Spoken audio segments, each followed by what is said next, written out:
Hi friends, myself doctor Vinod Sharma. Welcome to our YouTube channel सेहत की कुंजी।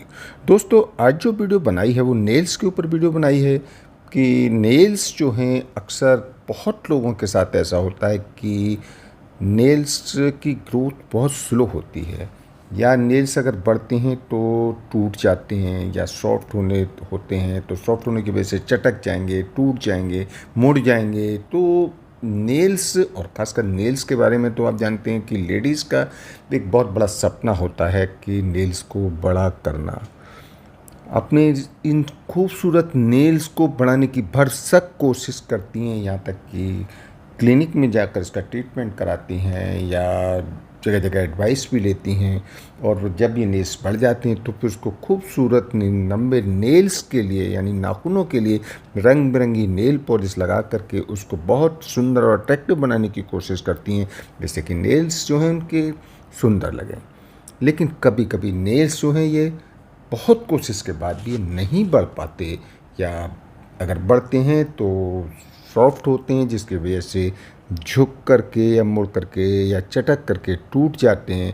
तो दोस्तों, ये वीडियो उन्हीं लोगों के लिए स्पेशली बनाई है जो नेल्स के न बढ़ने से परेशान हैं या नेल्स के बार बार टूटने से परेशान हैं। तो दोस्तों, आप शुरू से लास्ट तक ये वीडियो देखें, तब आप अच्छी तरह से समझ पाएंगे कि नेल्स के न बढ़ने के क्या क्या कारण हैं, और अगर किसी के नेल्स नहीं बढ़ते हैं तो उसके लिए हम कौन कौन से विटामिन्स लें या क्या क्या ट्रीटमेंट लें, और ये सारा कुछ मैंने डिटेल्स इस वीडियो में शुरू बतलाया। तो आप दोस्तों शुरू से लास्ट तक देखें, जब जिससे कि आप ढंग से नेल्स के बारे में पूरा समझ सकें।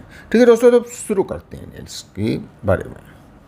तो दोस्तों, नेल्स न बढ़ने के क्या क्या कारण हैं वो मैं सबसे पहले आपको बताता हूँ। सबसे पहला कारण है बायोटिन। बायोटिन का मतलब है विटामिन B7 भी बोलते हैं या विटामिन H बोलते हैं। इसकी अगर कमी हो जाएगी किसी इंसान में तो उसके नेल्स ग्रोथ सही से नहीं पकड़ेंगे, अगर पकड़ेंगे तो वो टूट जाते हैं। तो वाइटिन की कमी यानी विटामिन B7 या विटामिन H की कमी से ये प्रॉब्लम आती है।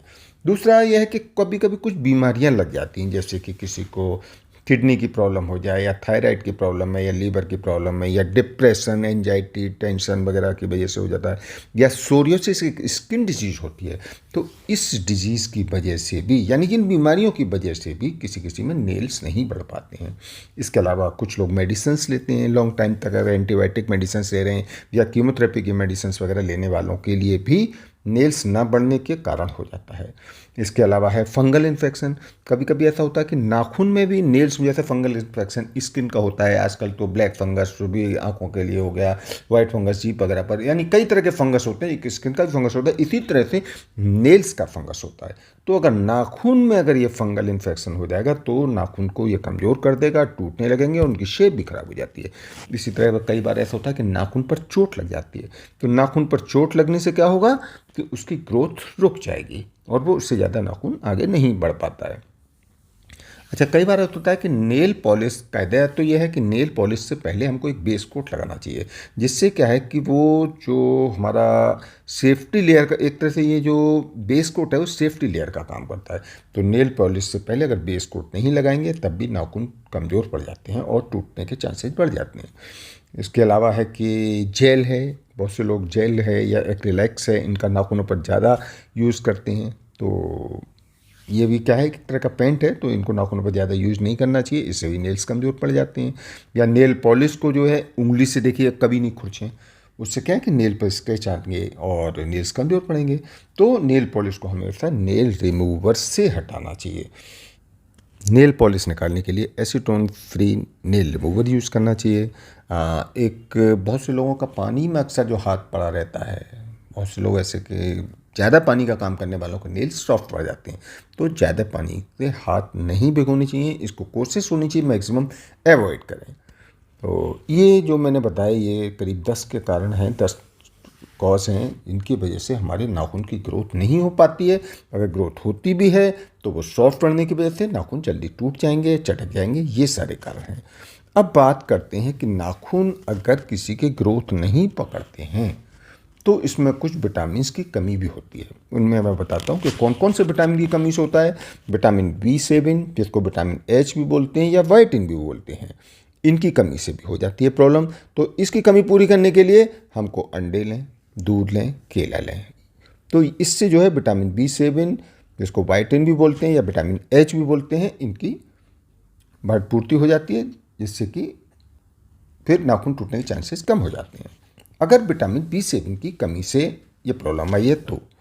अच्छा, इसके अलावा B2 यानी कि राइबोफ्लेविन, इसकी कमी से भी प्रॉब्लम आ जाती है। इसके लिए राइबोफ्लेविन जो मिलता है दूध, मांस और अनाज में मिलता है, तो इन चीज़ों को ज़्यादा से ज़्यादा लें। इसके अलावा फोलेट यानी B12 विटामिन, इनकी कमी से भी प्रॉब्लम होती है, तो इसके लिए ये कड़ी पत्ते में ज़्यादातर मिलती है और इसके अलावा पालक में भी मिलती है।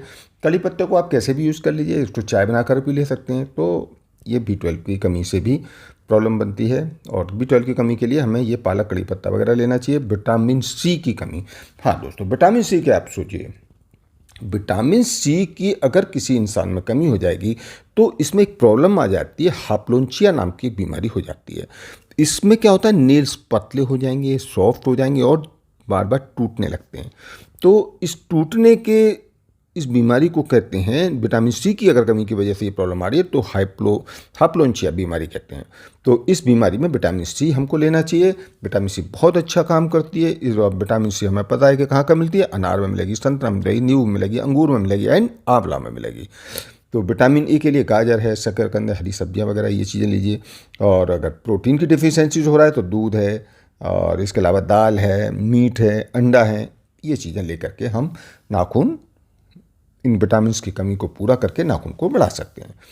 अब दोस्तों बात करते हैं हम ट्रीटमेंट के बारे में या इलाज।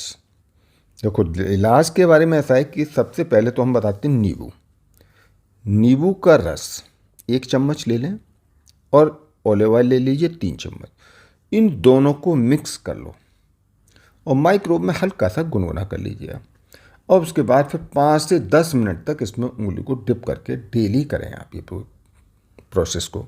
आप देखिए आपके नाखूनों में बहुत जल्दी फर्क पड़ेगा, नाखून आपके जल्दी ग्रोथ पकड़ेंगे। इसी तरह एक जैतून या ऑलिव ऑयल बोलते हैं, ऑलिव ऑयल में भी 10-15 मिनट उंगली को इसी तरह से गुनगुने ऑलिव ऑयल ले लीजिए, उसमें 10-15 मिनट उंगली को डिप करके रखिए। दिन में डेली 1 बार कर लीजिए आप। इसके अलावा जो है गुनगुना जैतून के तेल की सोते समय 5 मिनट नाखून की मालिश करें। तो इससे क्या ब्लड सर्कुलेशन मिलेगा क्यूटिकल एरिया की, और क्यूटिकल एरिया मीन्स नाखून के आसपास की जो स्किन है वहाँ की, और नाखून की, इनकी मालिश करने से उस एरिया में ब्लड सर्कुलेशन बढ़ने से नाखून की ग्रोथ अच्छी होगी। इसके अलावा संतरे का रस बहुत अच्छा काम करता है। संतरे के रस में 10 मिनट तक उंगली को डुबो कर रखिए आप डेली, तो बहुत अच्छी आपकी ग्रोथ पकड़ेगा। अच्छा, मसाज के मामले में वैसलीन भी बहुत अच्छी चीज़ है। सोते समय अपने हाथ को धोने के बाद नाखून की और उसके आसपास की जो क्यूटिकल एरिया है उसकी मसाज करें।